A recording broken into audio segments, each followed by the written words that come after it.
Now, over to the proceedings.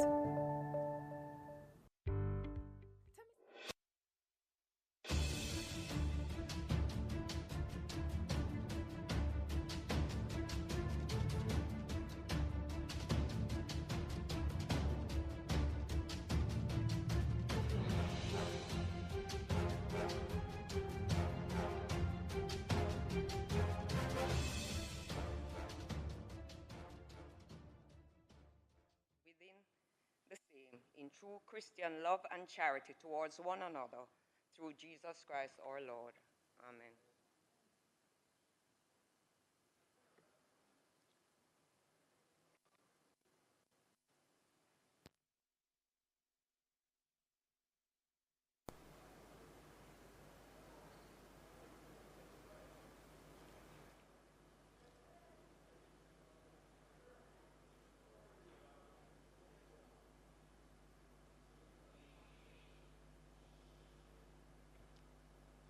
You may be seated.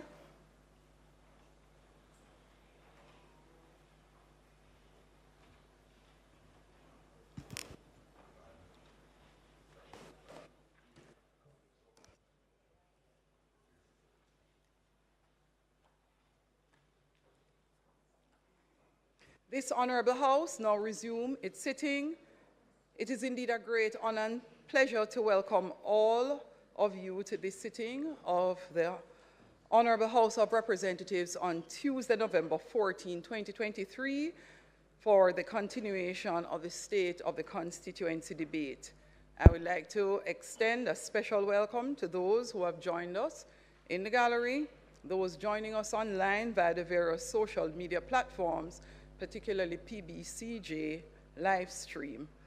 Thank you, everyone.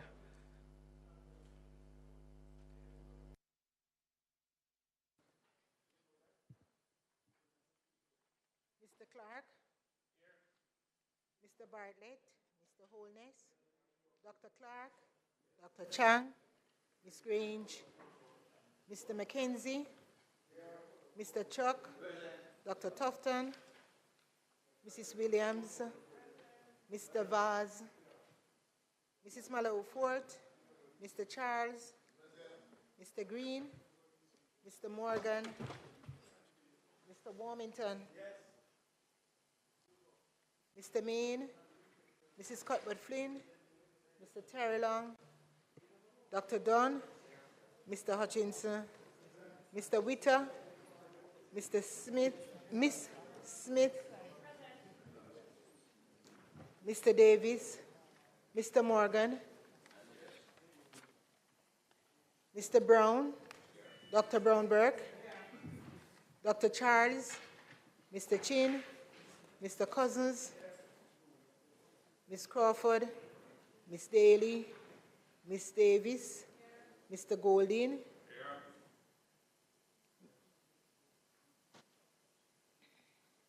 Mr. Graham, Dr. Guy, Mr. Montague, Mr. Davis, Ms. Hamilton, Ms. Hannah, Mr. Henriquez, Mr. Henry, Mr. Hilton, Mr. Jackson, Mr. Lawrence, Ms. Lee, Mr. Miller, Mr. Montague, Ms. Morrison, Mrs. Nita Garvey, Mr. Paulwell,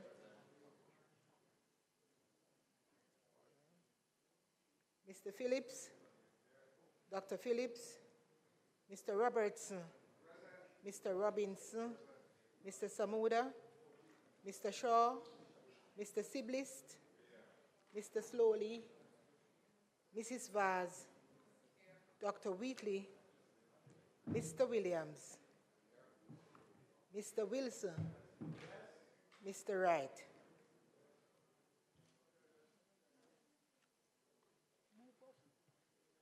House Leader. I now ask for the suspension of the standing orders to allow us to go to public business and receive two presentations on the state of constituency debate at this time. We will then return to the other items to be heard on the agenda in the standard order thereafter. Question is that the standing order be suspended to allow us to go directly to public business. Those in favor? Aye. Those against? The ayes have it. House Leader. Madam Speaker, there are two presentations today. One from Honorable Alando Terrelonge, MP from St. Catherine's East Central. And the second is from Dr. Charles.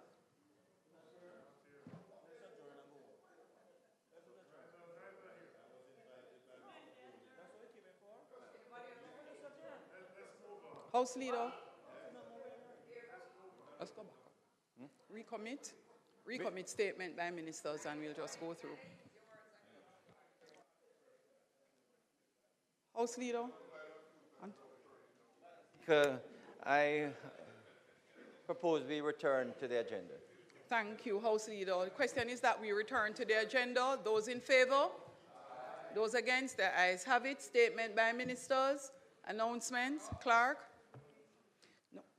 The question is that we return to the agenda to be recommitted. Those in favor? Those against? The ayes have it. Statement by ministers. We have none. No, I'm sorry to interrupt you, Madam Speaker, but I wanted to acknowledge that you did fulfill the promise of sending to members your views. Opposition spokesperson. Yes. Unfortunately, we are at statement by ministers. Yes, but I was trying to get your attention, Madam Speaker. So I'm recommitting first statement by ministers, and then Yes. the next item on the agenda. But no, I just wanted to get some clarification because we did get the brief from you, but we did not get the Attorney General's original views on the matter. So the question, Madam Speaker, is whether or not we're going to get that, and probably you can give us a commitment to that. And there were some members last week who had wanted to do some interventions on the matter, and I think you had signaled to them that you'd allow it at this time. I don't know if this is appropriate, but this matter, I have sat here and heard this many times. If the Attorney General's statement, the Attorney General's opinion was sent to the Speaker, to the Speaker. I'm not too sure. The Attorney General is the lawyer for the government, not for the Parliament. If the Speaker asks for an opinion from an attorney, doesn't even have to be the Attorney General. It's a matter for the Speaker, whether the Speaker wants to share it with the House. With due respect, but let me just finish. Could I finish, please? The House has a legal officer, and I saw the comments of the legal officer, and I think it was circulated to everyone. The Attorney General's opinion or contribution or brief is a matter for the Speaker. Whether the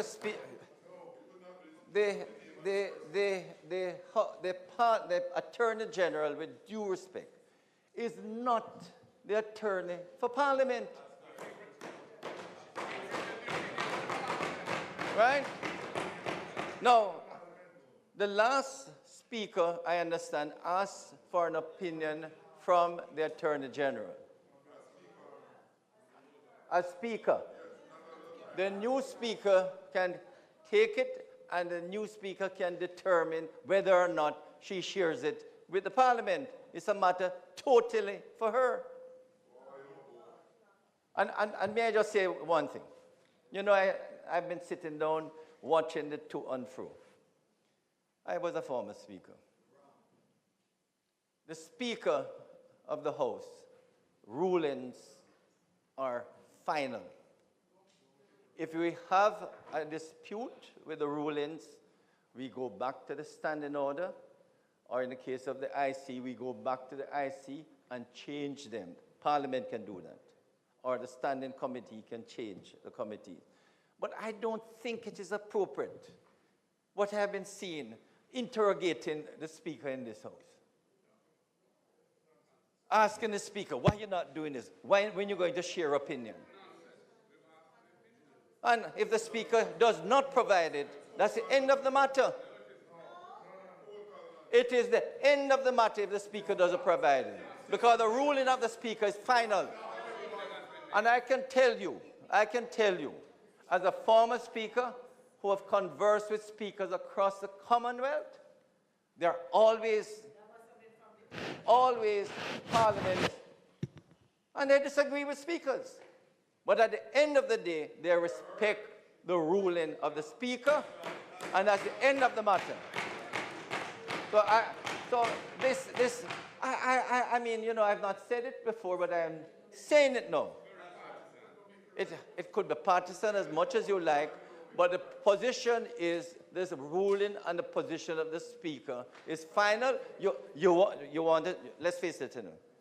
We can go back, and Member Robinson is on the Integrity Commission that looking at the Joint Select Committee. You want to change it and say how it must be done? You go there and we change it. The standing order, you want to change it at the standing order committee, everything can be changed. All of that, disputes with the Speaker, you change it at those committees. But it doesn't look good for you to be interrogating the Speaker inside the Parliament. You undermine the integrity of the Speaker when you start interrogating her in this case. It's not good. Not good. And I would say, Madam Speaker, let's move on. Announcement. Announcements? No.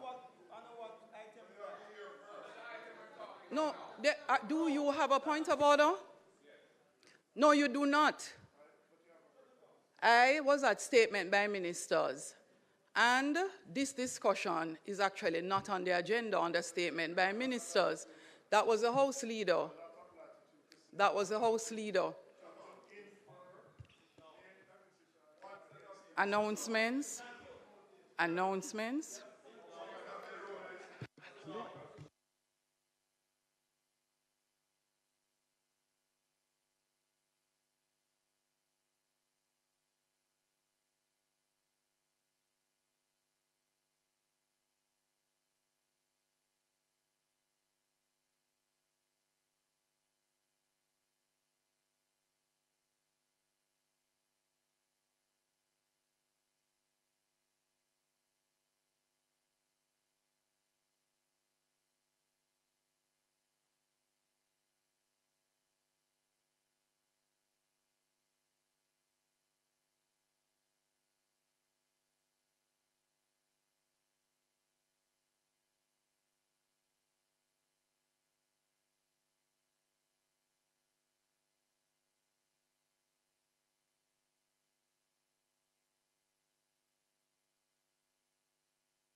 Madam Speaker, thank you.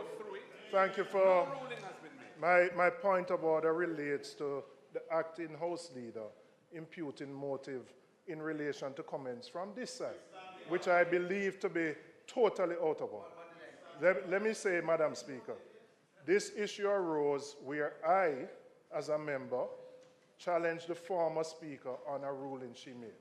She indicated she would seek the advice of the Attorney General on the matter, right? Having sought the opinion of the Attorney General, she didn't do so in a private capacity. she sought it because there was a dispute about how matters of this nature should be dealt with. Now, having made a ruling, which you have, right, you should share with us the opinion of the Attorney General so that we can understand the thinking behind the ruling. We have seen the Parliamentary Legal Counsel, right? And that Parliamentary Legal Counsel has a right to opine, but we have an opinion from the government's chief legal advisor, and that opinion should be shared with us. The decision that you have made goes against years of convention of how matters should be dealt with in the House. Now, having done that, I am saying, share with us the thinking, the advice provided by the Attorney General, so we can understand the conclusion that you have come to.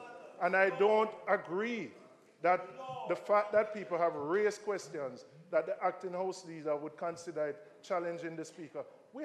These are fundamental issues about how the Parliament operates. And in that regard, we have a right to know what the opinion is. And that is what we are asking.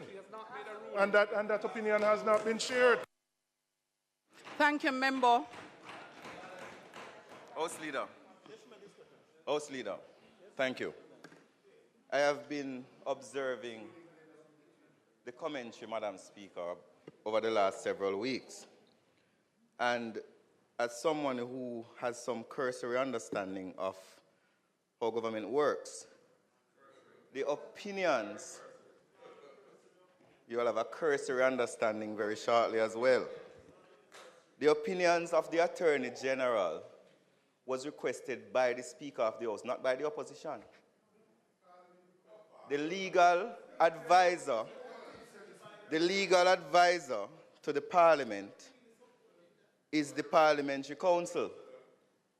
You have absolutely no obligation, Madam Speaker, to share an opinion from the Attorney General to the government, to the opposition. You may do it because of your good nature, but you have no such obligation. And we have been subjected as a country to some very disgusting and inappropriate commentary by members of the opposition about the integrity and good sense of the Speaker, and I don't believe that this House should tolerate it. I do not believe they have sought to caricature. Hold on. You can say anything where you want to say. They have sought to caricature the Speaker as hiding. They have sought to caricature the Speaker as hiding reports. They have gone on national television and radio to make the public believe. Hold on.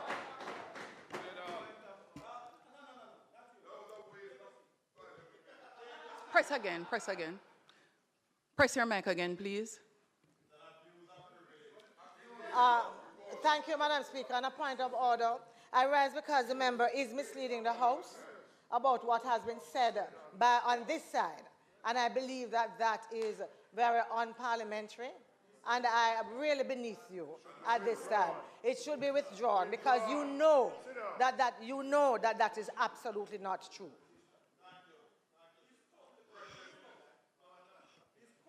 Madam Speaker, the simple point I'm making is that the opinions of the Attorney General are not the opinions to the opposition. They are the opinions to the government. The opinion of the Parliamentary Council, the opinions of the Parliamentary Council are the opinions that can be tabled in the House. You have absolutely no obligation to share the opinion of the government's legal advisor with the opposition. Madam Speaker.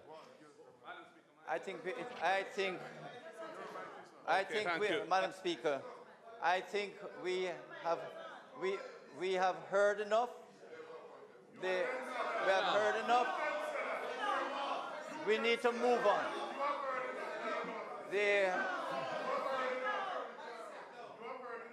Madam Speaker. I think the speakers recognize me, actually. I think the speakers recognize me. Let the opposition leader Thank you, Madam Speaker. speak. Madam Speaker, the tradition in this House is that the Speaker is an umpire of the proceedings of Parliament. By convention, when the person to be elected Speaker is nominated by the governing side, the opposition side seconds that appointment. And that is what happened in your case. So when a Speaker seeks an opinion from the Attorney General, the Speaker does so as the umpire of Parliament in the capacity as Speaker of this House. And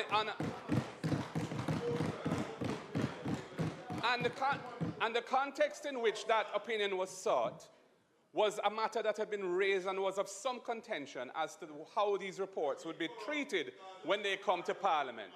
It is in that context that the opinion was sought from the Attorney General. Having received that opinion, the right and transparent thing to do would be to share it with the members of Parliament. The members of Parliament. Everyone here on both sides, whether you're government or opposition, is neither here nor there. It is an opinion that was rendered on an important procedural matter affecting the governance of this country and its Parliament.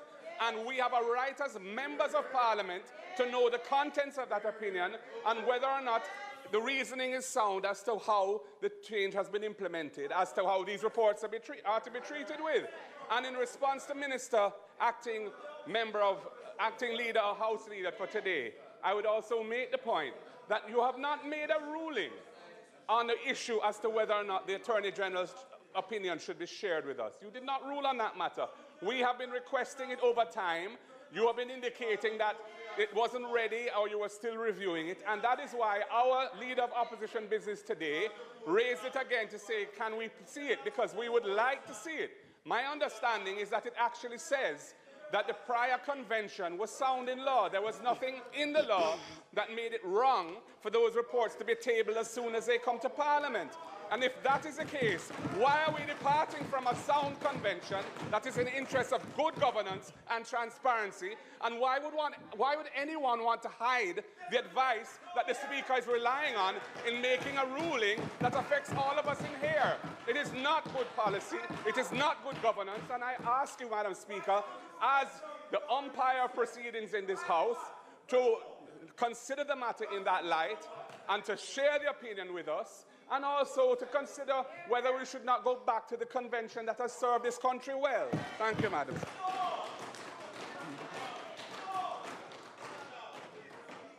Madam Speaker, it's, I can't believe that the leader of the opposition can, as a lawyer, can make these points.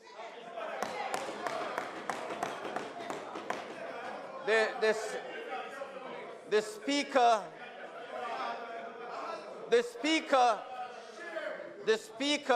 can always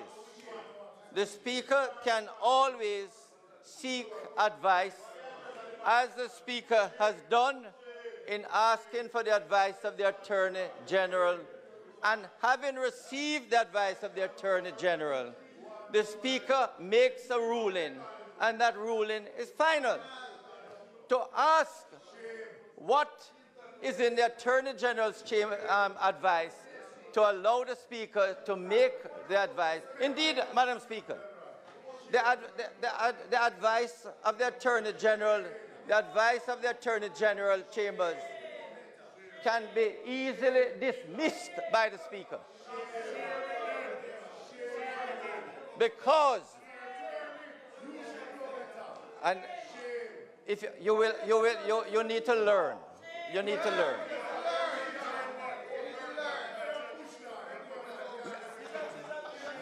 Members of the opposition,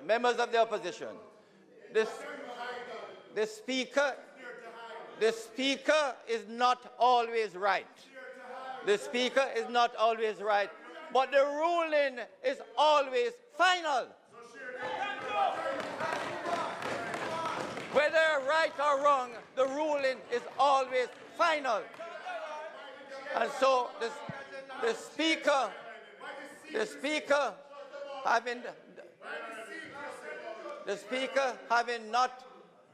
having used or have the advice of the Attorney General, she doesn't have to share it. Yes. End of the matter. Can we move on, please, Speaker? Announcement.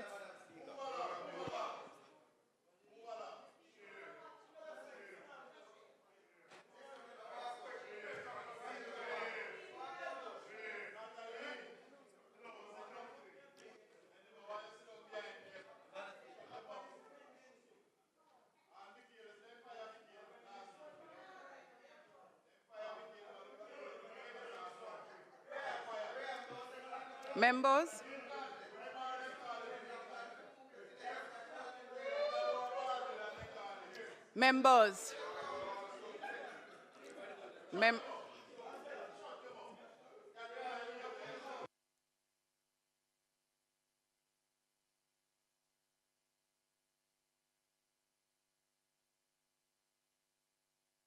Members?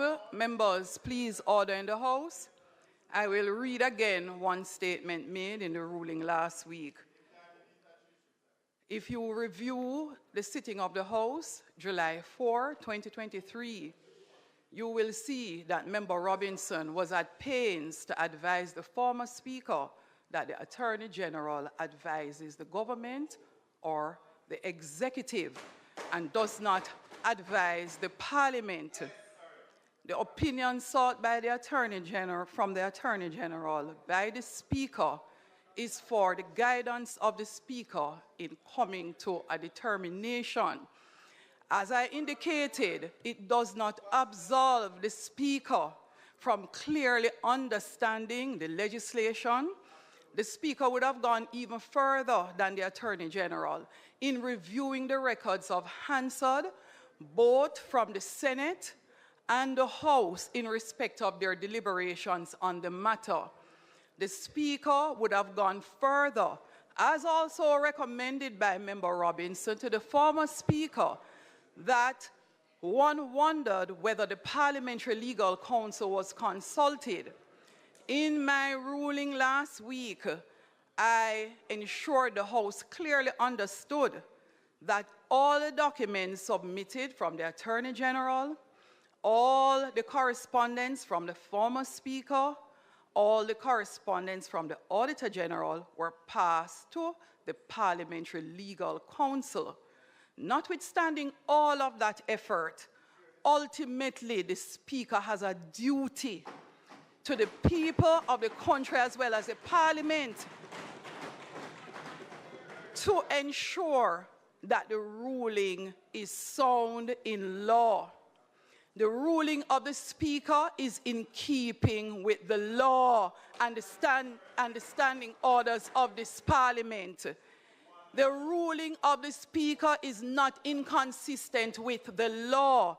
So when there are issues that arise in the Parliament that come to blows from different members of the House, it causes the Speaker to have to look closer at the law and the standing orders which govern us within the House and make a ruling. And that was done. In the ruling, I said the opinion of the Parliamentary Legal Counsel, which considered all correspondence between the Parliament, the Attorney General, and the Auditor General, is available for your perusal. I went further to ask the Parliament to email to every member of the House the ruling and the opinion of the Parliamentary Legal Counsel. You are currently, as a Parliament, in the process of going through a review of the said Integrity Commission Act in a joint select committee of the entire Parliament, meaning both the Senate and the House, both the government and the opposition side. That is your opportunity as legislators to fix anything that you had wanted to be said differently. This Speaker has ruled in keeping with exactly how the law is worded. Equally, the following day, a member moved a motion so that also at the standing orders level, at that committee level, the members of the House can decide how you want to amend going forward the entire membership. The members of the House, all committees within the House are a reflection of the House. And all committees within the House need to be understood, members. They are the workhorse of the Parliament. That is where we are supposed to dig very deep, interrogate and argue issues. There are no reports at all in contention that have not been laid and properly laid. Not one report has come that has not been laid up to today. And this has been the case for weeks. Members, respectfully, the ruling is settled and you have recourse through the standing orders if you so desire. House Leader. Madam Speaker, I now ask for the suspension of the standing orders to allow us to go directly to public business and receive 2 presentations under the state of constituency debate at this time. We will then return to the other items to be heard on the agenda in the standard order thereafter. Thanks, House Leader. Members, the question is that we suspend the standing orders and go directly to public business to facilitate the continuation of the constituency debate. Those in favor? Aye. Those against? The ayes have it.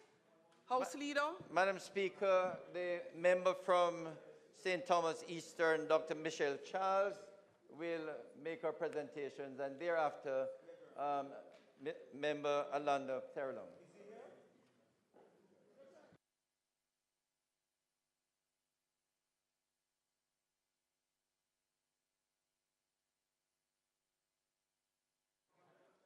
Let us welcome members.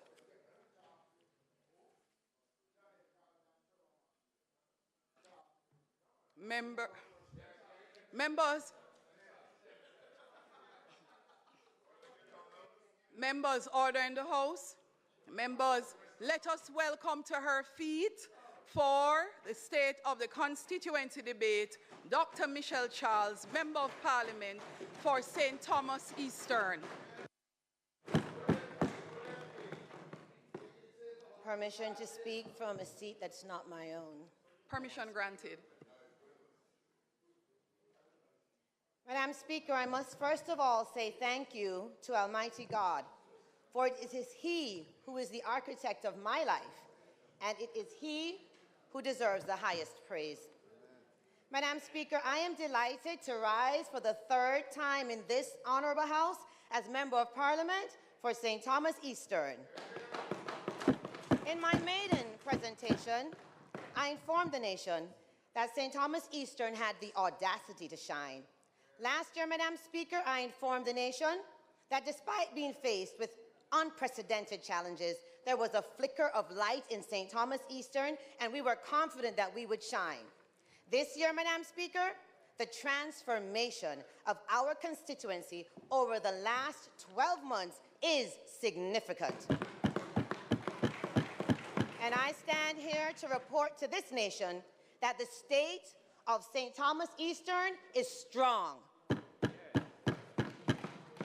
A social and industrial revolution is on its way in St. Thomas Eastern. We are elevating in the light. Madam Speaker, I am here because of the people of St. Thomas Eastern. They gave me the opportunity to serve. Their confidence, faith, and trust in me is one I will never take for granted.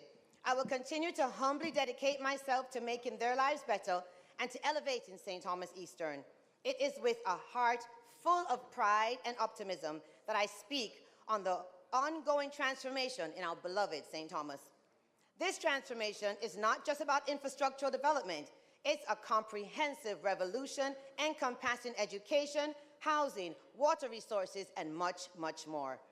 Madam Speaker, I am blessed with an 87-year-old editor that I call Daddy, and an 8-year-old building contractor that I call Mommy. Pernell and Gloria Charles are the winds beneath my wings, and I cherish and honor them every day. I take this opportunity to thank my councillors and my councillor caretakers, my secretaries, Ms. Cooper and Ms. Small. Thank you to my Diamond team. I could not carry out my duties without all of you. I must extend my sincere appreciation. Madam Speaker, let me also acknowledge my daughter Drew and my son Chad, who is here with me today, along with my extended family and friends, for their unwavering love and support.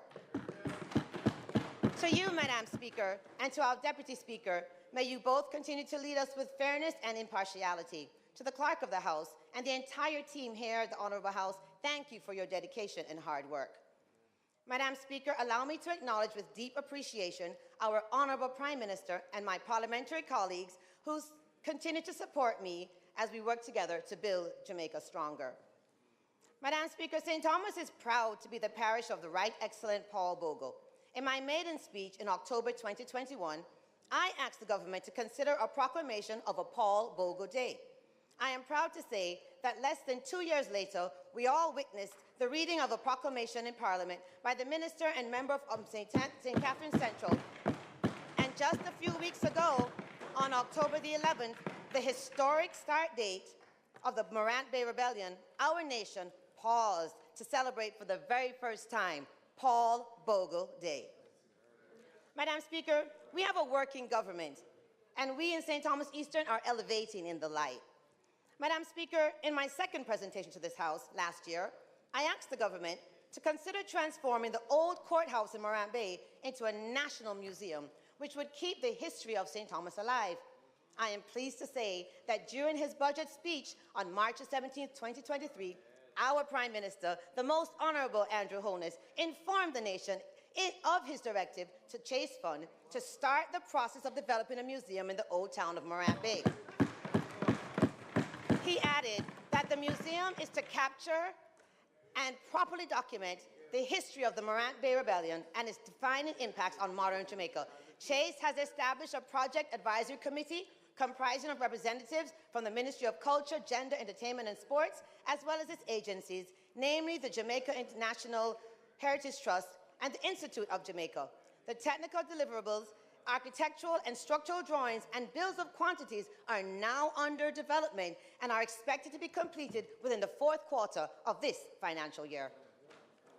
Madam Speaker, I say to the naysayers, we have a working government and a listening Prime Minister that has not forgotten St. Thomas. Many talk the talk, but he walks the walk.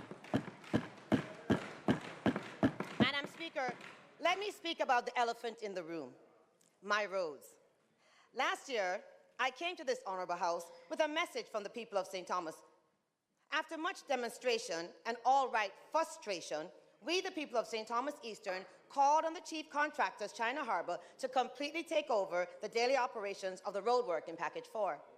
I stand here today to report that on Monday, January the 23rd, 2023, the day after Chinese New Year, China Harbour Engineering Company completely took over the daily operations of Package 4 in St. Thomas Eastern.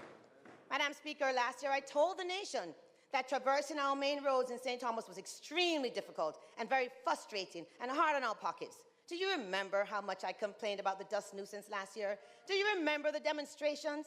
While they demonstrate, we negotiate, and 10 months later, there is not one square inch of road from the roundabout to Morant Bay, through to Church Corner, past Dumfries, into Lyson, straight back, that has not had at least one layer of asphalt.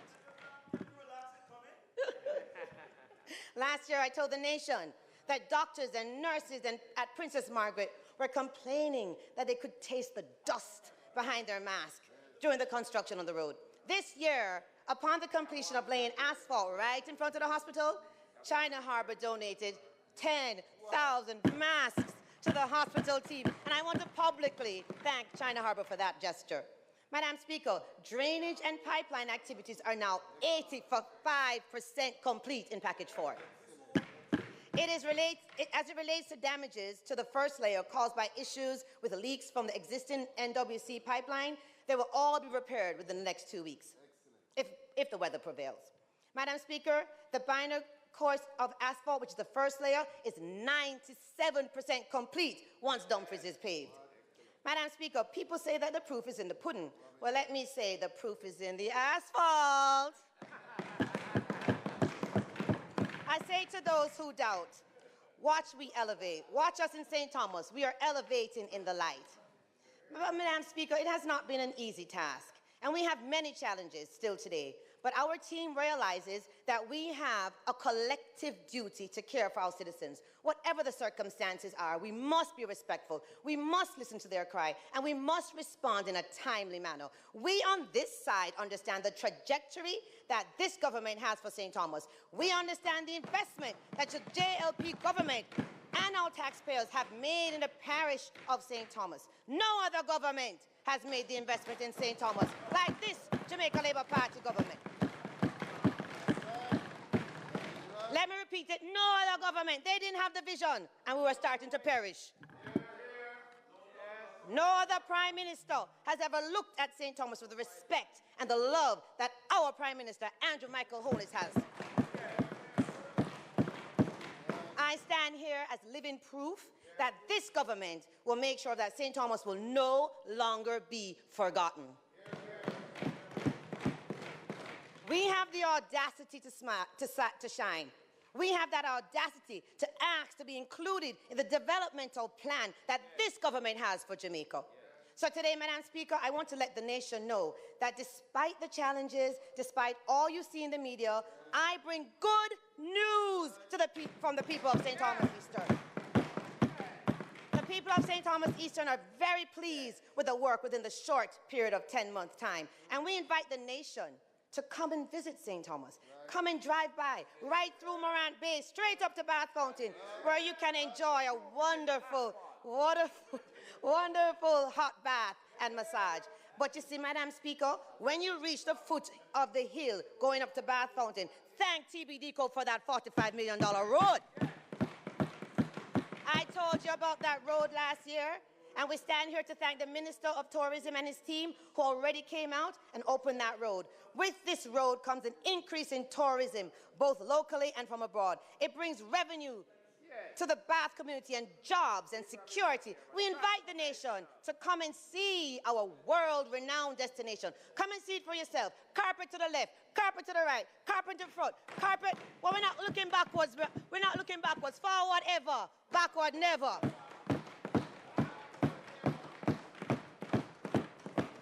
Madam Speaker, while we are discussing infrastructure, let me thank the Honourable Prime Minister, the Minister of Finance, the member from St. Catherine, and the NWA for the Sparks Road Rehabilitation Program.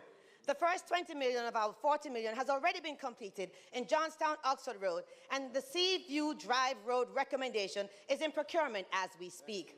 The Seaview Drive Road is a critical road which leads to the licensed fishing village and also the Paul Bogle Training Centre. That road is also lined with zinc fence from the entrance all the way to the back. I don't want to run out of time. I am happy to announce that $2 million from the Urban Renewal and Development branch of the Ministry of Economic Growth and Job Creations will be used for zinc fence removal right there on that road. This ministry, under the Honourable Prime Minister, coordinates and implements urban renewal projects for the sustainable transformation of communities and towns across Jamaica. They have also approved a pocket park in Erie Castle at the cost of $2 million. Madam Speaker, green spaces are important to us as a government, and I must inform the nation that Rudolph Elder Park will be upgraded very soon as well. The ministry is in process of finalizing critical elements as it relates to the park upgrade project. We are elevating in the light. Madam Speaker, the NWA has done so much in St. Thomas Eastern. We see drain cleaning, hot patching of our roads, and the bushing work which we desperately need maintenance of. We see emergency workers ready to assist as we see landslides that maroon our residents every year. We in St. Thomas Eastern are grateful to the National Works Agency. There is no complaint from here. This Member of Parliament has them on speed dial, and they always respond in a timely manner. So thank you to the National Works Agency.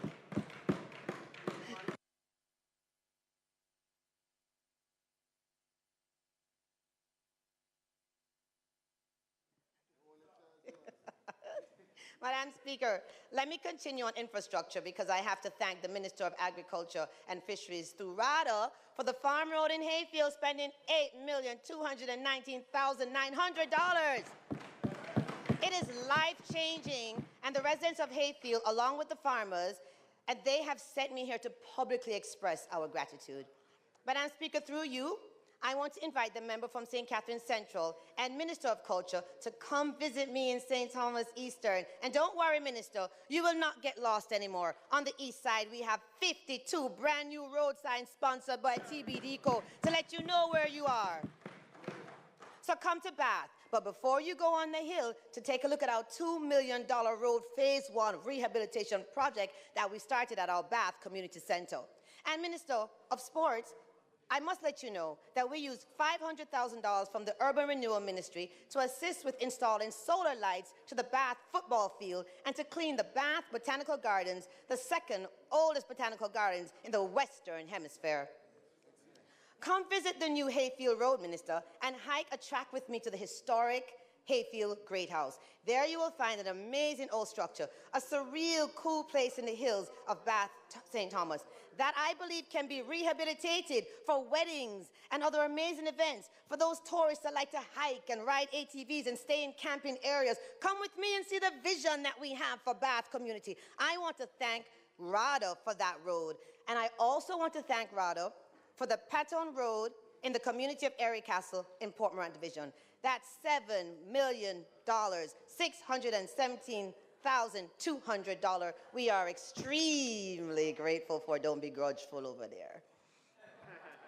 The farmers are ecstatic, and the residents are eternally grateful. Let me continue with farming. Madam Speaker, St. Thomas Eastern has a large farming community.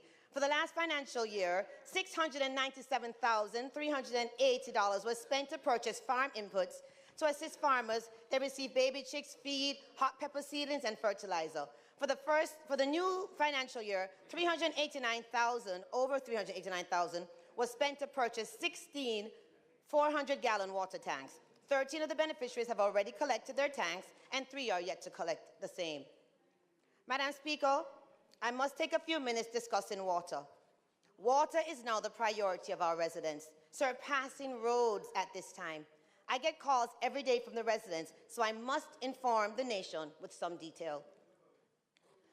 In Mansfield, Bath, Mount Mansfield, 12 houses in the top section of Mount Mansfield currently lack water supply. Plans are underway to install a new relift pump, storage tank, and transmission pipelines to address this issue by January 2024. Subsequently, this will improve the water access for the entire Bath area. In Ginger Hall, around 10 houses in the elevated section are facing water supply challenges, partially due to the drought conditions at the Bath source. Recent rainfalls have improved the supply, allowing for assessment in the area. Trucking water has been temporarily implemented to alleviate the situation.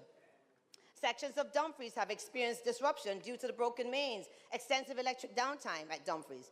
Relift and irregular supply of Springfield supply source are one of the reasons.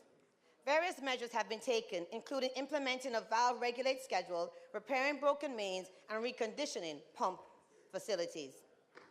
A major project is on its way to install new pumps in Springfield. This project aims to enhance stabilized water supply throughout Dumfries, Morant Bay, License, and all of those communities in one. In Top Hill faces water shortages due to drought every year. Recent rainfall has caused siltation at the source. Cleaning and restoration efforts are on the way, with plans for public engagement and regularization resuming this November and December.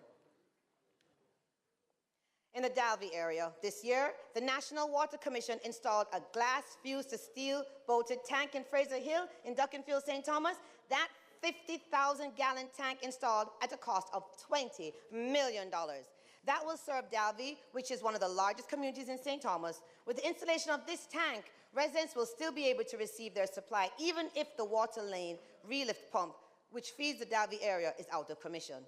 214 constituents will receive black water tanks through the Ministry of Economic Growth and Job Creation, and we thank the ministry for these well-needed tanks as well.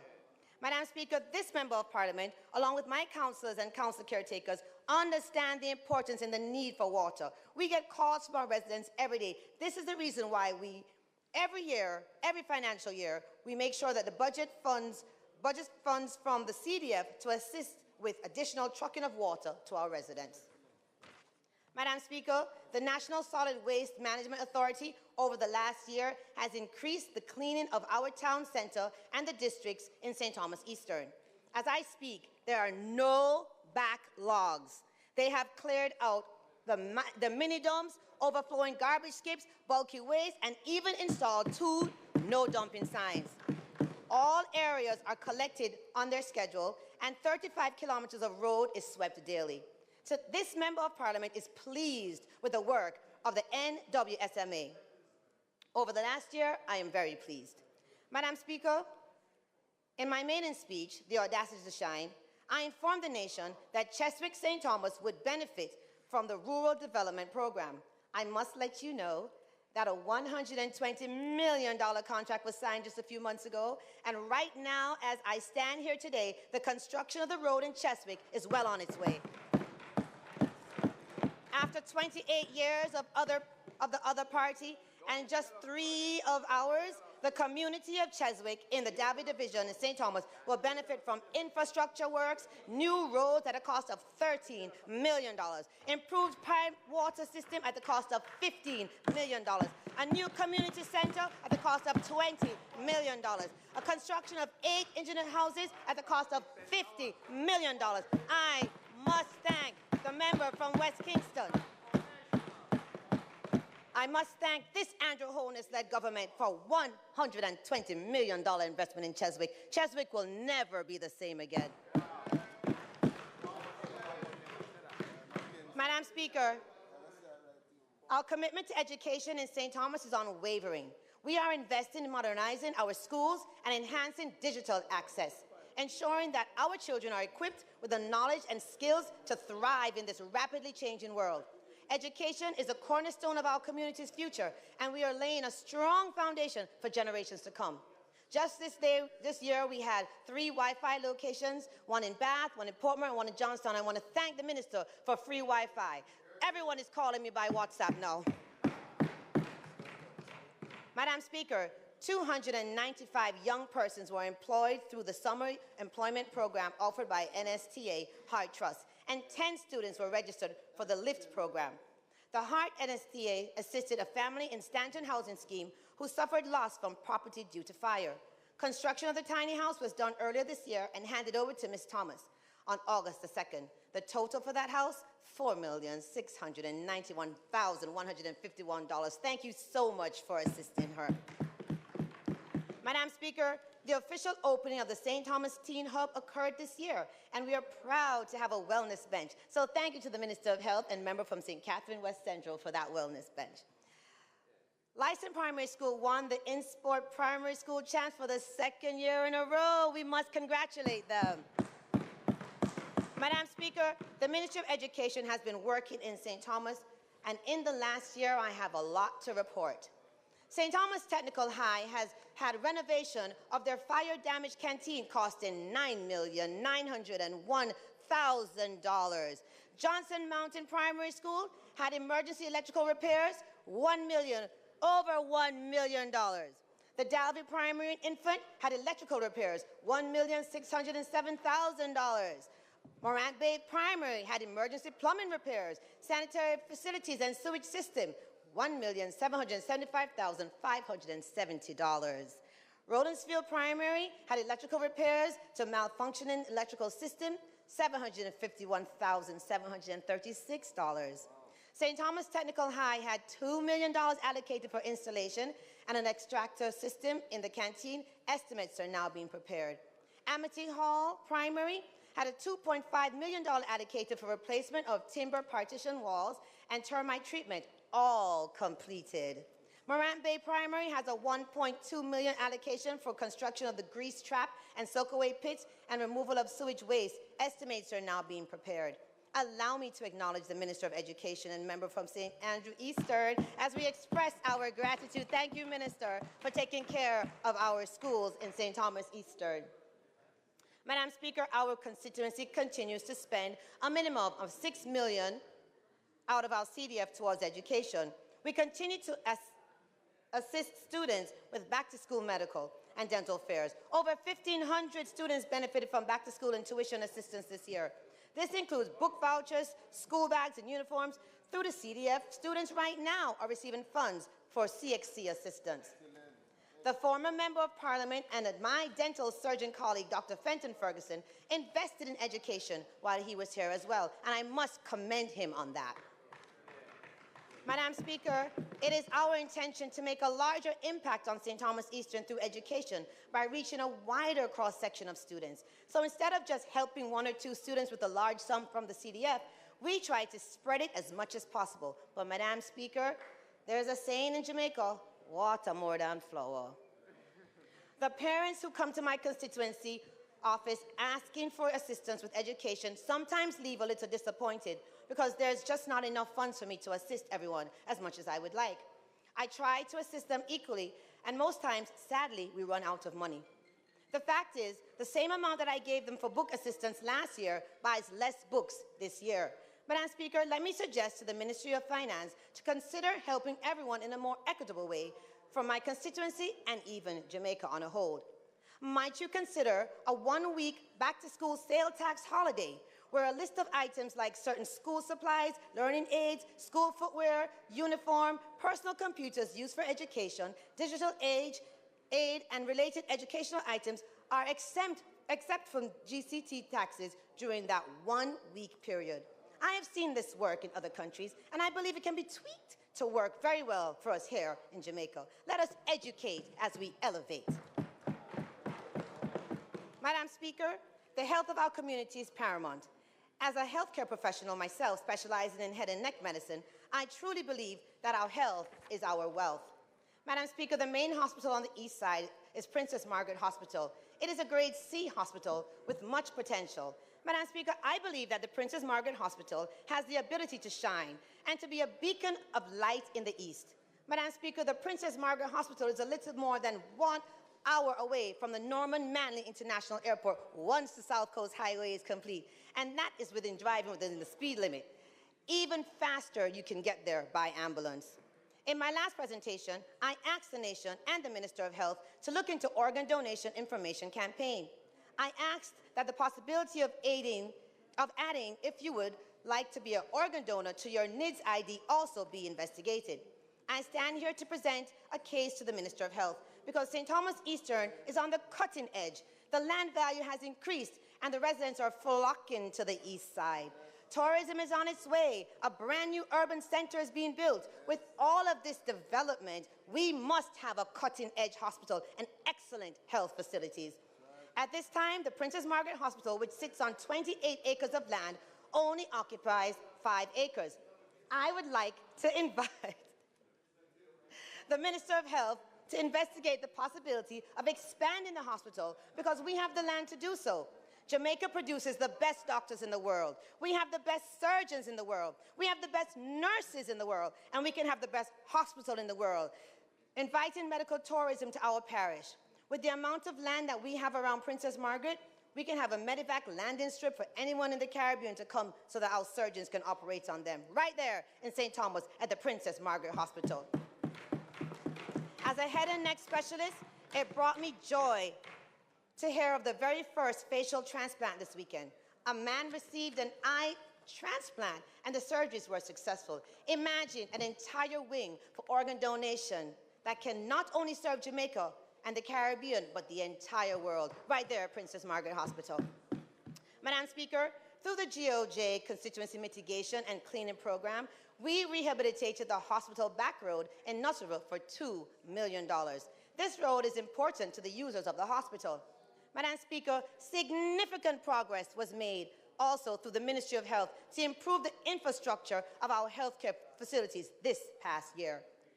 Princess Margaret Hospital established a temporary dietary unit for $13,168,032.35. Isaac Barrett Health Center restoration of the sewage disposal system at $2.9 million.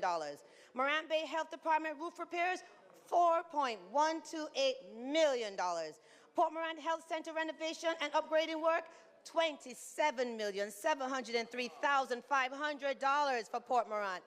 Arcadia Health Center, Phase 2, general renovation work, $4,858,004.20.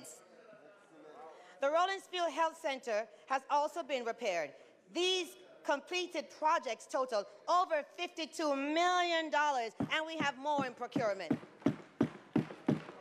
I say to the Bath community, look out for full rehabilitation of your health center. A brand new dental wing and a roof is on its way. Madam Speaker, I tell the naysayers, this transformation is the beacon of hope, signaling to our citizens, both here and abroad, that St. Thomas is not just catching up, but is set to lead in healthcare services. For those who left our shores, know that your hometown is evolving into a place where world-class healthcare will be given. All of this happening in St. Thomas Eastern, and I've never been the Minister of Health.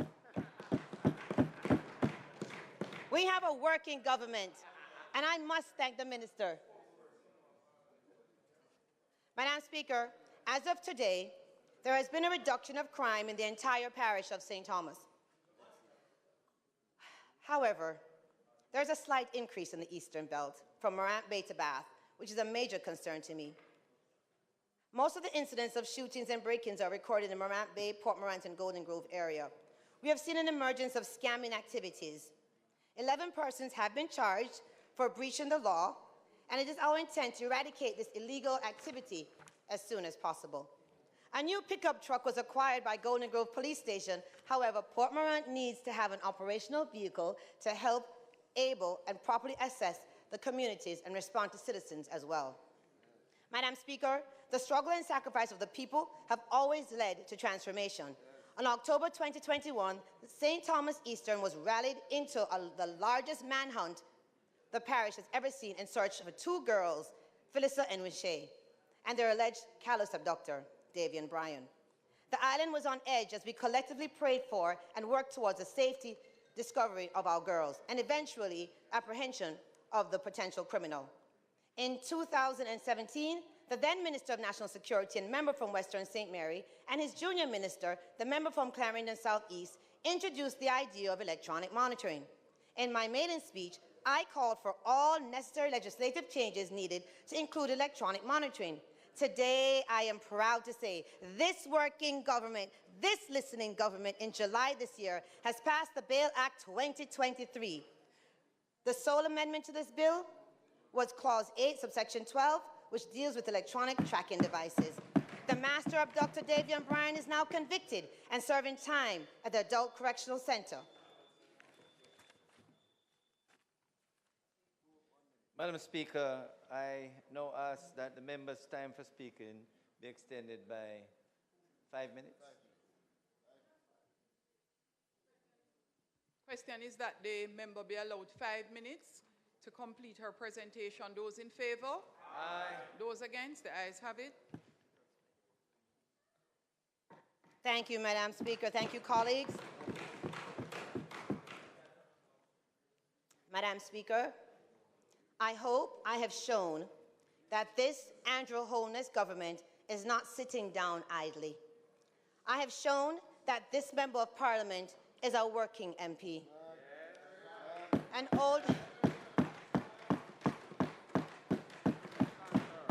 older lady told me last week that she has never seen so much woodwork in the constituency since my father left in 1983.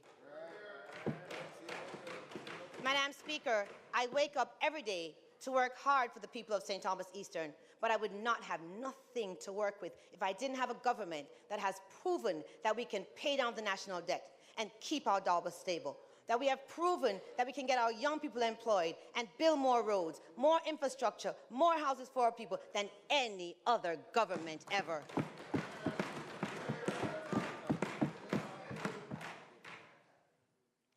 And we are going to ensure the concern that most of us have in this country. We're going to ensure that there is peace in this land. Madam Speaker, I tell them over there, don't get it twisted. We on this side don't have a fighting sign as our symbol. We put our fingers in the air, and that's a peace sign. Madam Speaker, we are the peaceful party in this country. We believe in peace, peace in the north, peace in the south, peace in the east, peace in the west, international peace. I say to the nation, check the history of the 70s and don't listen to the noise. We are the party of peace. Madam Speaker, we in St. Thomas Eastern are happily marching out of the 28 years of darkness into the light with our peace signs in the air. Madam Speaker, in closing, as we stand on the cusp of this modern industrial revolution in St. Thomas, I extend an invitation to every single individual in St. Thomas. Our fishermen who brave the seas every day, our dedicated teachers shaping our future leaders, our medical professionals safeguarding our health, our taximen ensuring our economy's resilience, and our hardworking farmers nurturing the land. Each one of you is integral in our journey of transformation. Together, we are not just dreaming of a better St. Thomas, we are actively building it. I must acknowledge the presence of the former Speaker of the House, my father, Pernell Charles.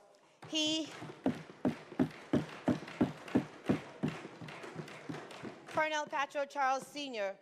is one of the reasons why we're here today.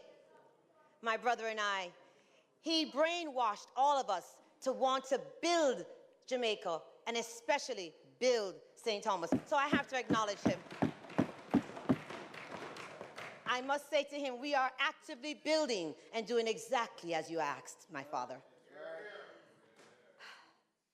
The people who we work for, their hands and their minds and their hearts are that essence to the change that we're looking for. Let us unite in this noble endeavor, forging a future where every citizen has a role to play and every contribution is valued. Together, we will make St. Thomas a shining example of progress, prosperity, and unity as we elevate in the light. I pray for love, light, and blessings on St. Thomas Eastern and Jamaica, land we love. Thank you, Madam Speaker.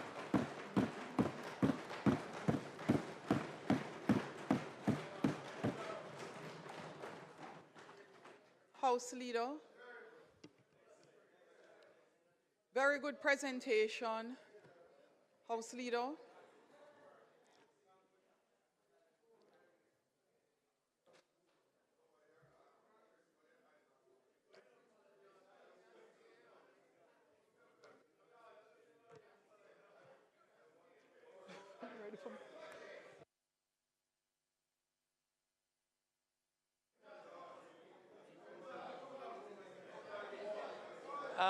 Madam Speaker, I think the House, Madam Speaker, the House is very grateful for a very good presentation from the member from Eastern St. Thomas, Dr. Michelle Charles, and I'm happy her father was here to witness and to hear some of the presentation. So we welcome the former speaker who is here and heard a part of his daughter's presentation. Madam Speaker, I now move that for the constituency, State of the Constituency debate to be suspended. The question is that the State of the Constituency debate be suspended. Those in favor? Aye. Those against? The ayes have it. Recommittal. We now ask, Madam Speaker, that the agenda be recommitted. The question is that the agenda be recommitted. House Leader, we would want to commence. We would like to commence. Just for good order, I'll repeat statement by ministers. We have none. Announcements. The clerk. Laid on the table of the House today are the following: the Jamaica Gazette Supplement, Proclamations, Rules and Regulations 2333, Volume 146, dated Wednesday, November 8, 2023, number 314. Proclamation number 19 of 2023 under the Constitution of Jamaica, and the Jamaica Gazette Supplement, Proclamations, Rules and Regulations 2337, Volume 146, dated Wednesday, November 8, 2023, number 315, number 389, enclosing the emergency powers, Parish of Clark? St. James. Clark, could you be so kind as to take your seat?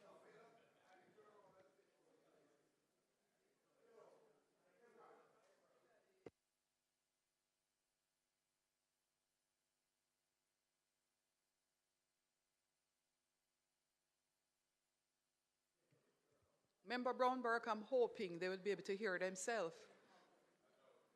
Members, the clerk is reading, and as close as I am to her, I cannot hear her. And the members of the House are substantially in a place where they're not listening to her either.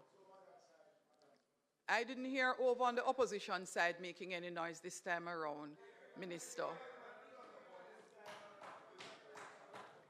So members, please allow the clerk to read on notices, announcements, so that we may move forward.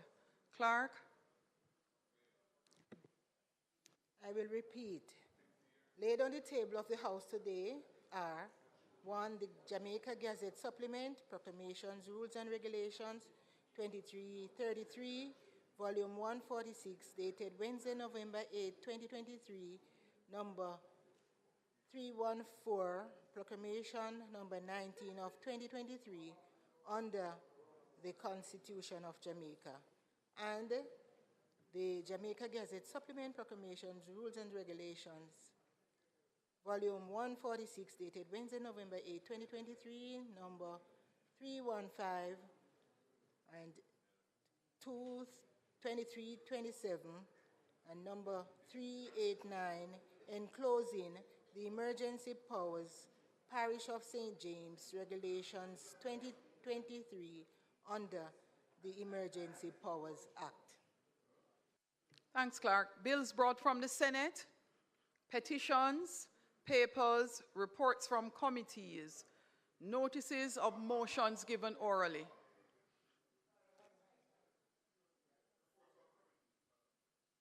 You have any?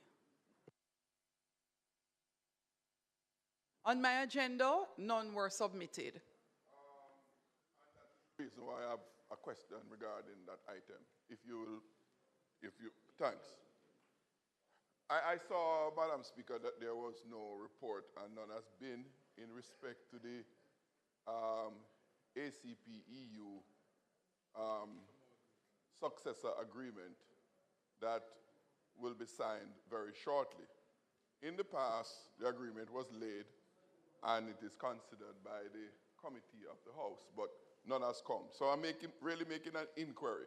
Will that agreement, which will be binding on the government, if it will come to the House through the Internal and External Affairs Committee? So it's just an inquiry.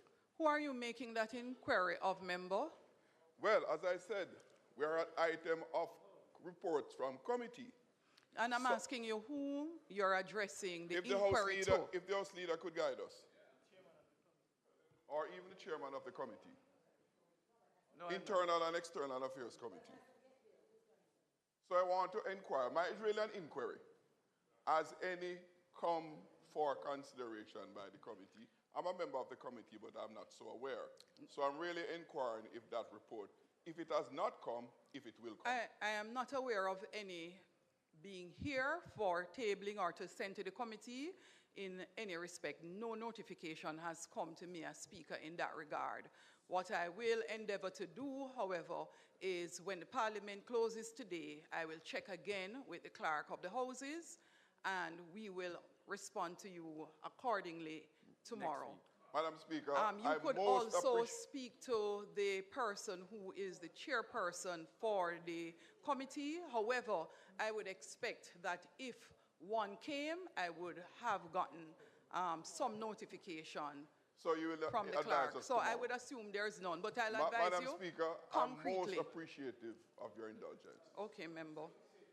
So we were at reports from committees, which I had none, and papers, reports from committees, which I had gotten to, notices of motions given orally is where we were. House Leader. Madam Speaker, I now beg to give notice that at the next meeting of the House, I will move, be it resolved, with reference to the resolution approved by this Honourable House on the 29th day of September 2020, appointing the following committees. 1. Public Accounts Committee. 2. Public Administration and Appropriations Committee. And 3. Economy and Production Committee, that the name Juliet Holness be deleted therefrom. And be it further resolved that Mr. Dwight Sibbles be appointed a member and chairman of the Economy and Production Committee. Madam Speaker, I further beg to give notice that at a later stage, I will move for the suspension of the standing orders to enable me to take this motion.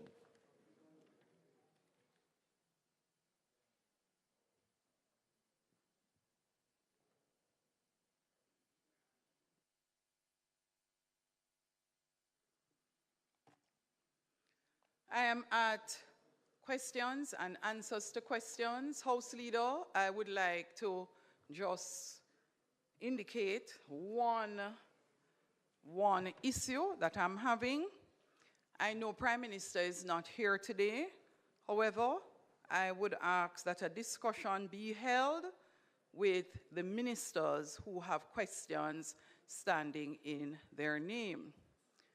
Section 17A, deferral of questions, is available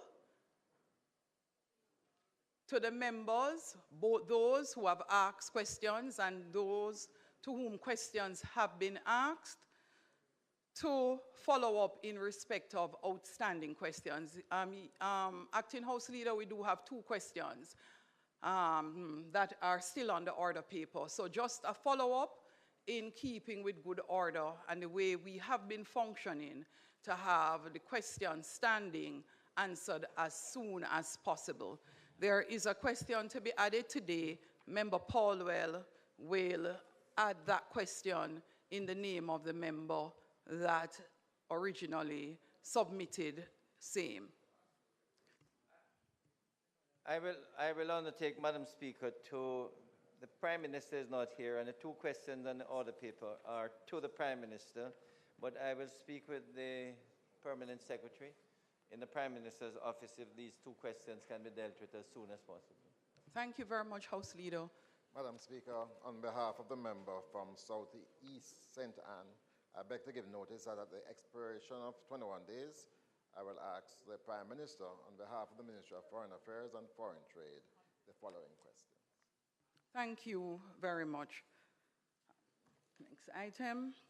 Motions that may be made at the commencement of public business requiring notice. Motions relating to the sitting of the House. Motions for leave to introduce bills. Presentation of bills without leave of the House first obtained. Public business. House Leader. Madam Speaker, there are 2 matters. One is a contribution to the debate that was opened by Member Minister Tufton, and the other matter is the change to the membership of the committee. With your permission, Madam Speaker, I'll just do the latter and ask that I now move for the suspension of the standing orders to enable me to take the motion, notice of which I gave earlier. Members, those in favor? Those against? The ayes have it. House Leader. Public business in Madam respect Speaker, I now ask that the debate on the number 8 in the order paper, that the contributions from other members of the House can be heard at this time on the National Family Planning Board Act and the National Council on Drug Abuse Repeal Act.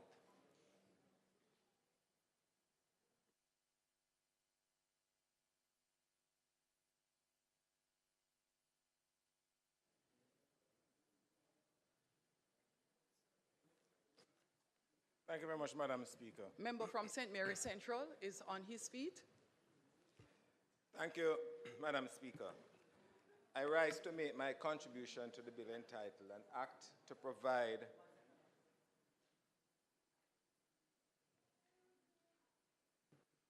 I was wondering, House Leader had asked for the suspension, but he had not put the motion. I thought he was going to go straight into the motion he moved in respect of the standing orders and the other motion with the change in persons on the committees. But you didn't put it, House Leader. I did ask for the suspension of the standing order. Yes, you did, and you got it. And I got it. So what we are now at, Madam Speaker, is to ask for the suspension of the standing order to allow the continuation of the debate. Finish.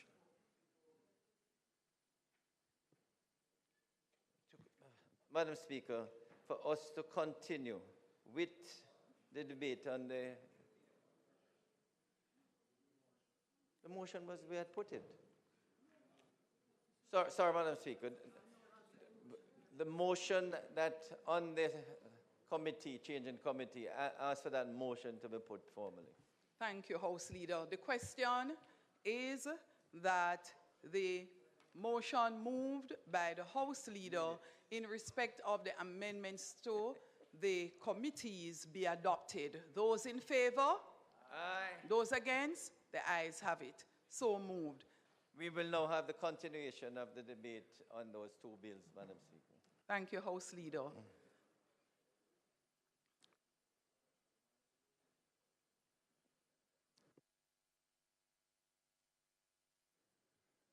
Thank you, Madam Speaker. I rise to make my contribution to the bill entitled An Act to Provide for the Integration of the National Family Planning Board into the Ministry with responsibility for health and to make provisions for the transfer of the functions, assets, rights, and liabilities of National Family Planning Board, to appeal the National Family Planning Act and for connected matters, and also a bill entitled An Act to provide for the integration of the National Council on Drug Abuse into the Ministry with responsibility for health, to repeal the National Council on Drug Abuse Act and for connected matters. To state at the outset, Madam Speaker, that these are not contentious bills, as long as there are provisions to ensure that the continuity of the two entities to the good service of the Jamaican people, the opposition is supportive of the bills. We do have a few concerns, however, Madam Speaker. You know, Madam Speaker, the first question that would arise is, what is the mischief the minister is seeking to correct in relation to the two bills? We understand the public sector transformation recommendations, that where there are inefficiencies in the operations and possible duplications, then in an effort to ensure greater efficiencies across the ministries and the ministry, and proper spend of taxpayer money, then it might be prudent to avoid duplication of activities. The National Family Planning Board Act goes back to 1970, when it was promulgated, and then the functions were primarily an agency, and I read Section 4 of the Act, with the power to prepare, carry out, and promote carrying out of family and population planning programs in Jamaica, and act as the principal agency of government for the allocation of financial assistance or grants to other bodies or persons engaged in the field of family and population planning in Jamaica. Madam Speaker, that was a time when the population was growing at a fast rate, and the ability of people to have proper education and upward social mobility was stymied by the large number of children in the family. Two is better than too many was the slogan of the time. And the National Family Planning Board had that slogan that grabbed the attention of most of the population with the contraceptive methods offered by the National Family Planning clinics across the country. And over the years, the board took on the additional responsibilities in maternal and child health, in HIV management when AIDS became a problem, and treatment, and established a good track record and their name as one of the foremost and important health entities in this country. You know, Madam Speaker, the National Family Planning Board did its work with much credit. And fortunately for us in Jamaica here, it did not get the notoriety which programs in other countries got, where there were even situations where there was forced sterilization of people around the same period. It is interesting, Madam Speaker, that with the aging population, and the Minister spoke to it before even introducing this particular bill, and the knowledge that the birth rate needs to be increased now, we are now seeing that the need for the board is no longer relevant, and that we might now be having the slogan, 2 is not enough. Are we now saying that the need to have that message that existed when 2 is too many is no longer relevant in the changing socio-family dynamics? What we have been told by the Minister and in the bill that has been tabled is that the operations will be morphed into the mainstream Ministry of Health and Wellness. We have been advised that corporate services will be shared. Madam Speaker, but will there be beefing up of these corporate services in terms of personnel and resources to handle such things as HR, procurement, public relations, etc. in the ministry? These are genuine concerns, as we see where the ministry is now reversing the process of decentralizing some of the activities, that they had decentralized over the years. You know, Madam Speaker, I had suggested to the Minister many times before in my sectoral presentation that he should repatriate some of the regional health authorities' operations back into the ministry, as there's widespread duplication across the 4 health regions, especially in upper management positions. So whilst we see here where the minister is intent to integrate these 2 entities into mainstream ministry, there's an expectation and a hope that in the near future some consideration will be given to other posts within the regional health authorities' operations, so that we can have the same efficiencies that we are seeking to have with the integration of these 2 entities into the mainstream ministry. Similarly, Madam Speaker, the concern could be raised with that of the prevalence, of drug usage and today's access to many designer drugs, the increase in drug usage among the young population and the social landscape, is the right decision being taken to disband the National Council on Drug Abuse and integrating the operations into the ministry as a separate division, as is said, with its own chief technical director as head of that division? Will the focus of this division be as extensive and far-reaching as its pending predecessor, the National Council on Drug Abuse? What of the collaborations which the current NCDA have and the partnerships which they have forged over the years? Will funding that they have had access to and collaborations which are a part of continue to exist when it falls under the direct ministry control? Will the timely intervention in matters of substance abuse and ameliorative measures be done as expeditiously as is done now?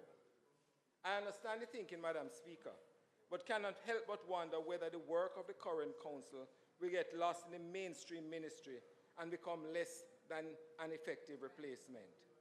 In terms of the reporting relationship, the executive director of the current NCDA reports to a board appointed by the minister. And in terms of direction, Section 16 of the Act states, the minister may, after consulting with the chairman, give general directions concerning the policy to be followed by the board in relation to the exercise and performance, its function, and the board shall give effect to those directions. In light of the new contemplated structure of the CTD reporting to the permanent secretary, what, if any, challenge may be envisioned in terms of policy, and will the oversight given by the board, current board, equate to what will be given to an already fully tasked permanent secretary? I say that, Madam Speaker, in light of the recent reminder by yourself in the Parliament that public bodies report to ministers are not permanent secretaries. Hence, my concern about reporting structure and oversight and what effect will there be, and the additional responsibilities of the Permanent Secretary. Additionally, Madam Speaker, the schedule of the Act, Part 1, with the composition of the current board consisting of 16 persons, including the Permanent Secretary in Health, the Financial Secretary, the Permanent Secretary Education, Permanent Secretary Ministry of Labor and Social Security, or their respective nominees, plus the others. Are we now to hear that the expertise and interests of the following entities will not be factored into this new arrangement? And it is only the Ministry of Health and Wellness which will now possess all the institutional knowledge to have this function. What of all those other entities mentioned in Part 1 of the schedule? The Jamaica Council of Churches, the Medical Association of Jamaica, the Bar Association, the Private Sector Organization of Jamaica, the Joint Trade Union Research Development Council, a member recommended by the leader of the opposition, 2 members appointed by the minister from organizations such as the Association of General Practitioners, Bustamante Institute of Public and International Affairs, Caribbean Institute of Mass Communication. We have a whole list here, Madam Speaker. Will the expertise that these persons added to that particular board, how will the operations now go when you don't have this factored into this new legislation? We know, Madam Speaker, that in the minister's presentation indicated that the Public Sector Transformation Implementation Unit has had extensive consultation with the staff of the NCDA and the ministry, and these plans have been signed off by the Ministry of Finance and the Public Service, the Jamaica Civil Service Association, the Services Commission, and the Ministry of Health and Wellness. And certainly based on what the minister presented in the Parliament in his opening, that in terms of retirement benefits, in terms of pension, in terms of transfer, no one will lose their work. They will be integrated in the ministry or sent to a regional health authority where they possess that expertise.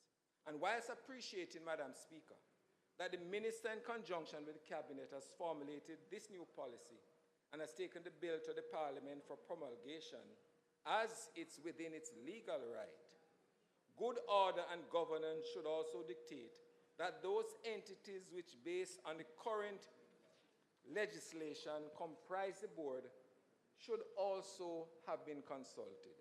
And the question, Madam Speaker, I'm asking of the minister, were these consultations done, as you didn't speak to these in your opening? As you indicated, as I have indicated, Madam Speaker, the few concerns which have been highlighted cause us some amount of consternation. And if they are satisfactorily addressed, we have no difficulty in supporting the bill. Finally, Madam Speaker, can the minister seek guidance from the legal drafters of the language in Section 4D in both pieces of both bills, which states all records and data of the National Family Planning Board shall pass to the minister with responsibility for health on behalf of the Crown. Other parts of the bill spoke to the Ministry of Health with responsibility for the Crown. Why not the ministry? Thank you very much, Madam Speaker. Thank you, Member.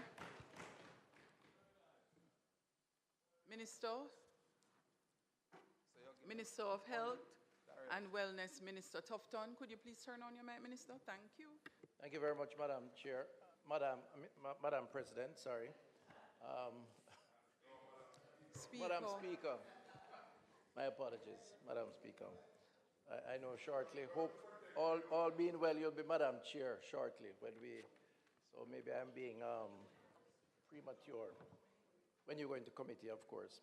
So let me just thank my colleague who has admitted up front that this is not a controversial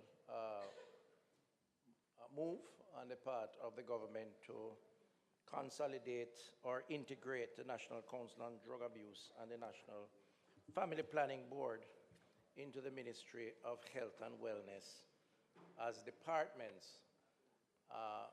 for greater efficiencies. And the truth is, member, you posed a question when you started and literally answered the question, which I appreciate, which were the reasons that I advanced when I gave my statement at the last sitting, outlining why this consolidation. So it's not just a matter of a recommendation by the transformation unit, but it is a tangible recognition that the consolidation would mean a more strategic approach to planning, integration, and execution of the respective roles of the two units now being integrated. And essentially, what the base response I'd give to your concern, and these are reasonable concerns, and I can appreciate why they are being made, but again, you essentially and explicitly stated that times have changed. There was a time, and I consider that two is better than too many campaign as probably the most effective marketing campaign that any government has promulgated, supported by the country generally, because it was very effective. The closest thing to that maybe is Jamaica Moves, a close second. But it worked. It worked because it reached the population. It was addressing a concern of overpopulation, of persons having children more than they could afford to cater to care for, and impacting the planning of the country. And we have seen now, which I believe is also a justification for why we are where we are, almost an opposite taking place, where at the rate of growth of population, we are actually tapering off and could possibly see a decline, even though I will add that there is still much work to be done, because if you dig down deeper to where the children are coming from in terms of the socioeconomic profile, there are some concerns around parental, prenatal care and postnatal care and parental guidance and so on, because persons who can afford to are the ones who are not bearing children. So there's still a lot of work to be done there. So the narrative and the approach. But beyond that, the change in the environment has allowed for a lot more mechanisms to be deployed to reach the targeted population in both instances, whether it's the drug abuse possibility or child rearing and through the family planning board. Technology, for example, has allowed far greater reach. Well, that's a double-edged sword. So we have to plan to ensure that it is positively targeted or specifically targeted and reach the audience for which it is intended. But the truth is, you can go into everybody's living room, whether through their smartphone or through television. In those times, back in the 70s, it wasn't that easy, obviously. So with all of that empowering tools that are now available and infrastructure, it is possible to consolidate, to more strategically target and literally niche targeting to reach the population that you desire to reach and to be more effective in the messaging. Now, remember, you are perhaps more aware than most of the 2030 plan that we have for public health. And a lot of that is now taking place. And I'm very proud of my administration under the Honorable Prime Minister Andrew Holness, because the truth is, we are doing the transformational things that are necessary to right-size public health.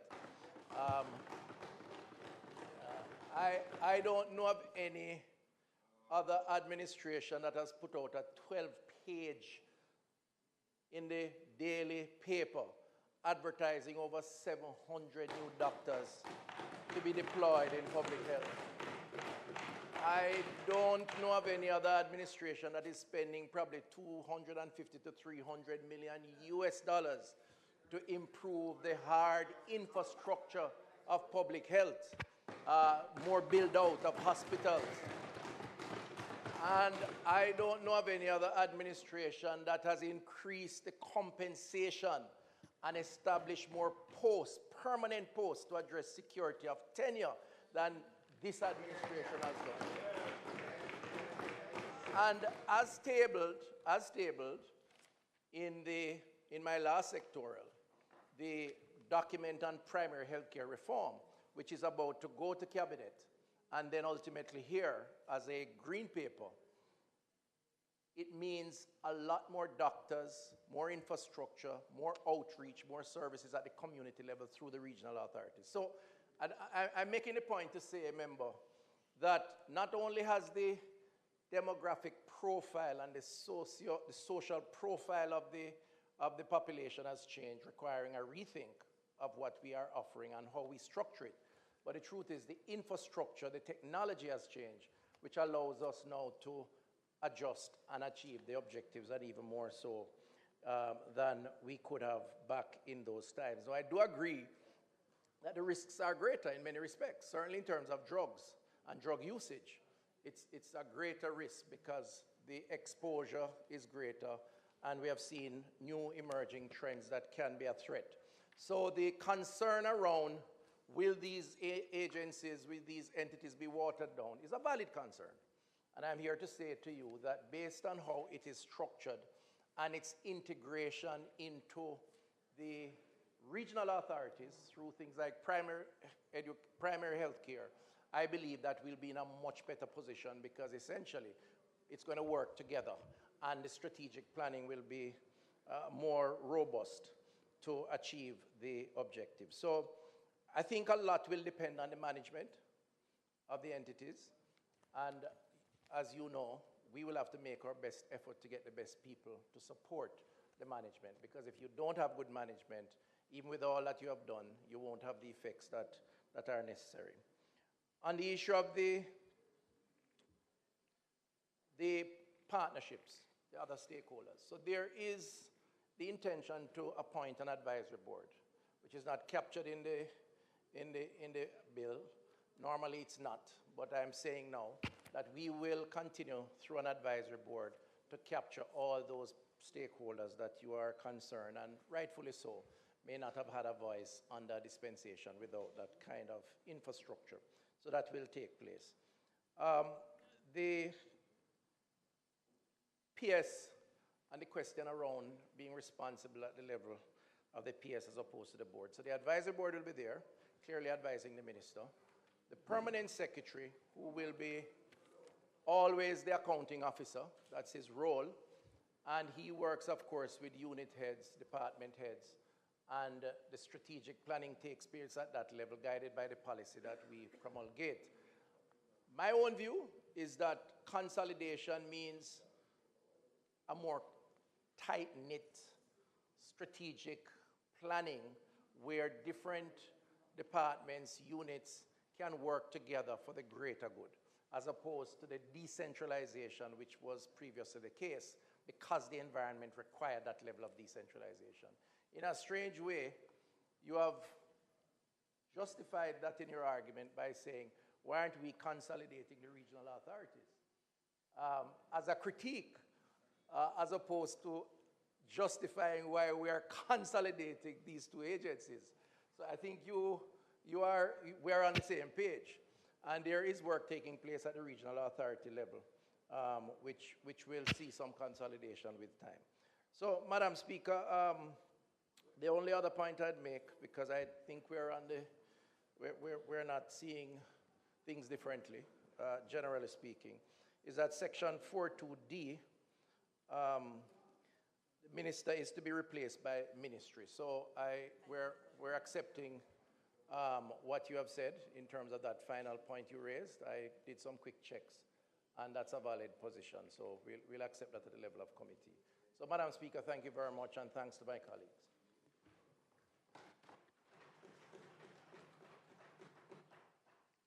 Minister, would you be so kind as to ask that the bill be read a second time? Madam Speaker, I now ask that the bill be read a second time. Thank you. The question is that the bill be read a second time. Those in favor? Those against?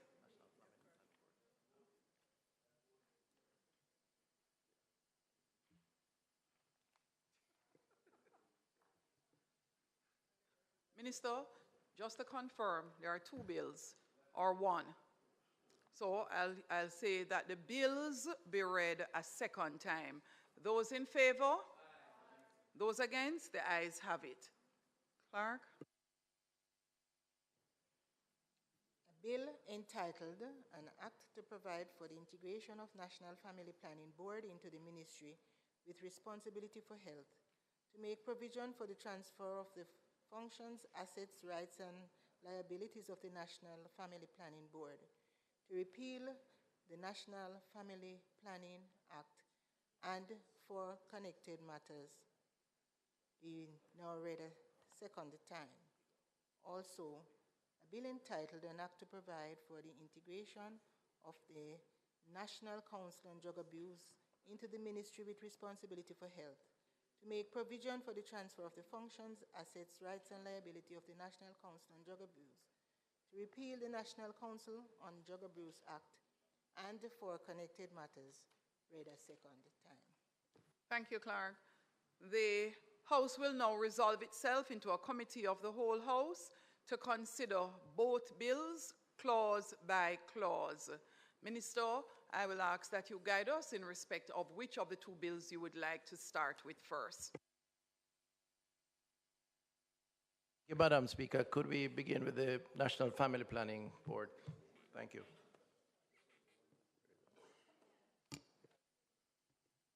Thank you very much, Minister. So, Minister has instructed the National Family Planning Repeal Act 2023 will be considered first. I'm sitting here, however, I am now in committee.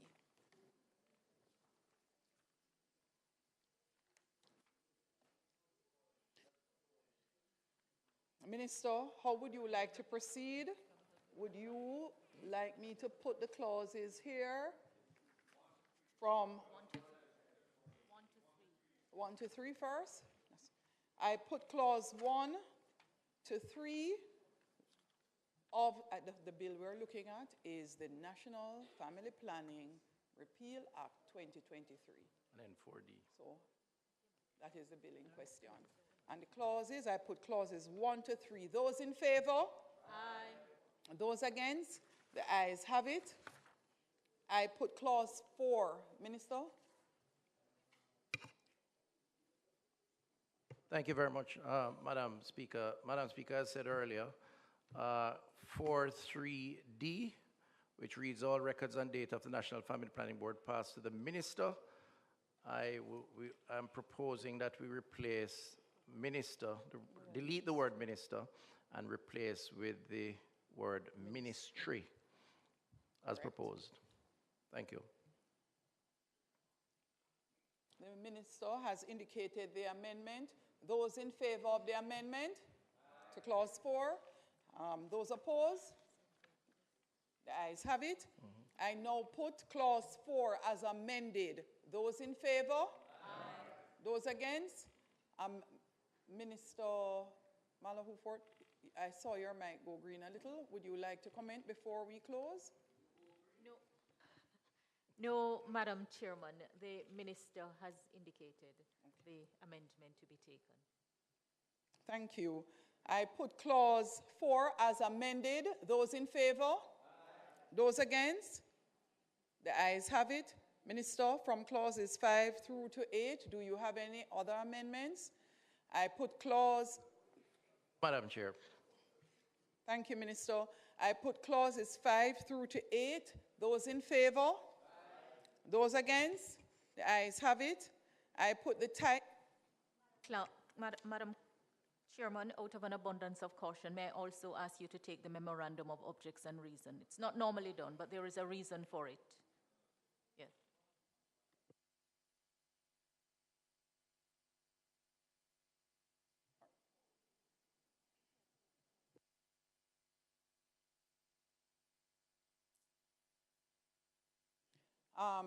As the Minister of Constitutional Affairs indicated, it's not normally done, but we'd like the House to put also the objectives and memorandum. It's a memorandum of objects and reasons. Memorandum of the objects and reasons is what she would like to put before the House for voting. Those in favor? Those against? Minister, no, it can't be amended. It doesn't form a part of the act.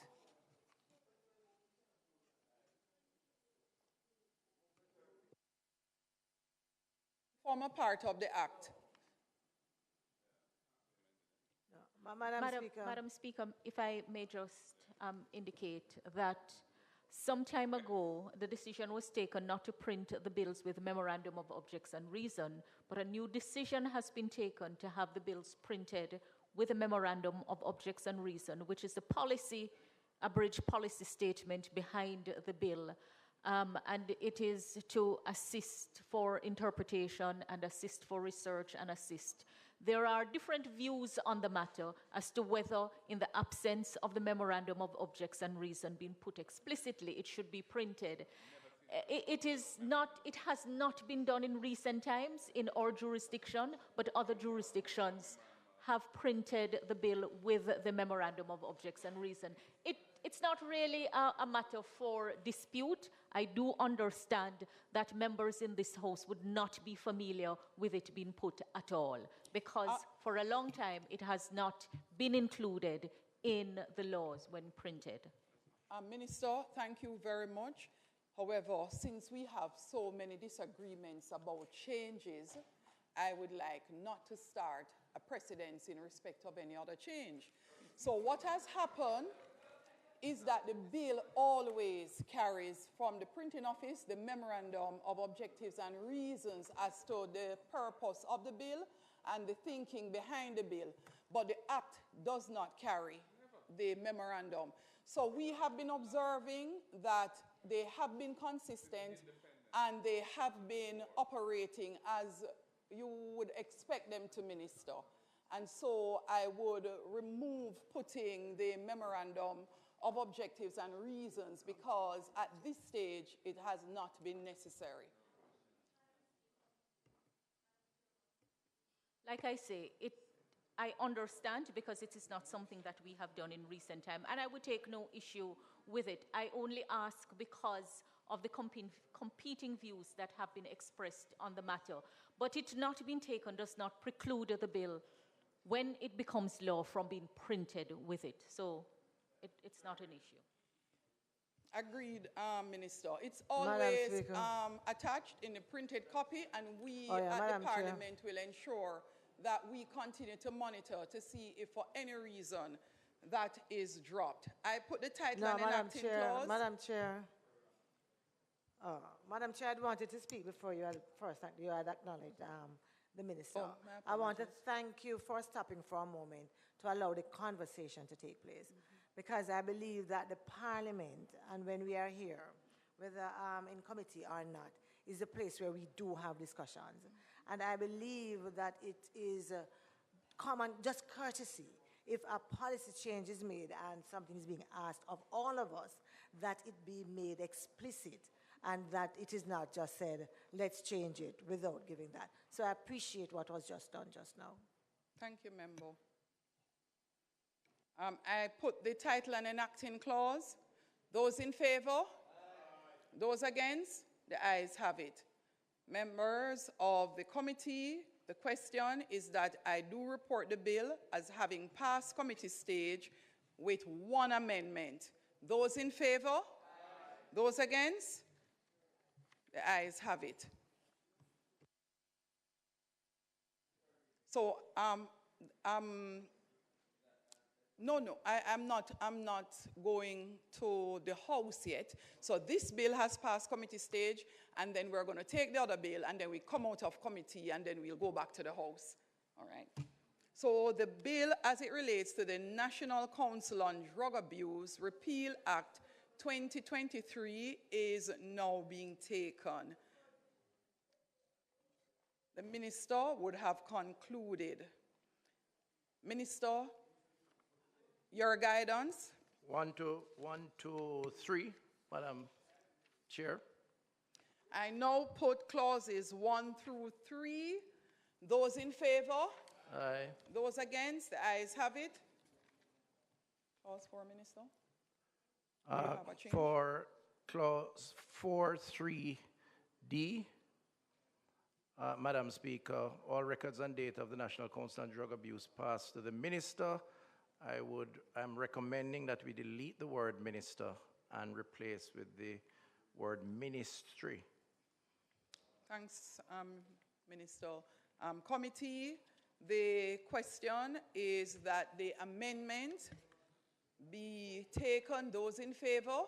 Aye. Those against? The ayes have it. I now put clause 4 as amended. Those in favor? Aye. Those against? The ayes have it. Minister, do you have any other amendments? No, Madam Chair. Clauses 5 through 9? No, Madam Chair. I now put clause 5 through to 9. Those in favor? Aye. Those against? The ayes have it. I put the title and enacting clause. Those in favor? Those against? The ayes have it. The question is that I do report the bill as having passed committee stage with 1 amendment. Those in favor? Aye. Those against? The ayes have it.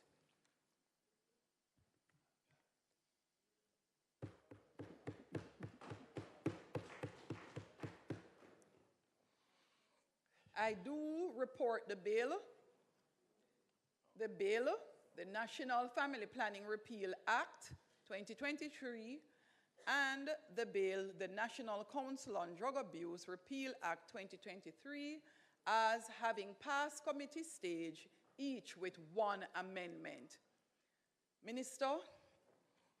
Thank you, Madam Speaker. Madam Speaker, I now ask that the bill be read a 3rd time. Bills? Bills. The bills be read a 3rd time. The question is that both bills be read a 3rd time. Those in favor? Aye. Those against? The ayes have it. Madam Clerk. A bill entitled An Act to Provide for the Integration of the National Family Planning Board into the Ministry with Responsibility for Health, to make provision for the transfer of the functions, assets, rights, and liabilities of the National Family Planning Board, to repeal the National Family Planning Act, and for connected matters. Also, a bill entitled An Act to Provide for the Integration of the National Council on Drug Abuse into the Ministry with Responsibility for Health, to make provision for the transfer of the functions, assets, rights, and liabilities of the National Council on Drug Abuse, to repeal the National Council on Drug Abuse Act, and for connected matters, read a 3rd time and passed. Thank you. Members, both bills have passed.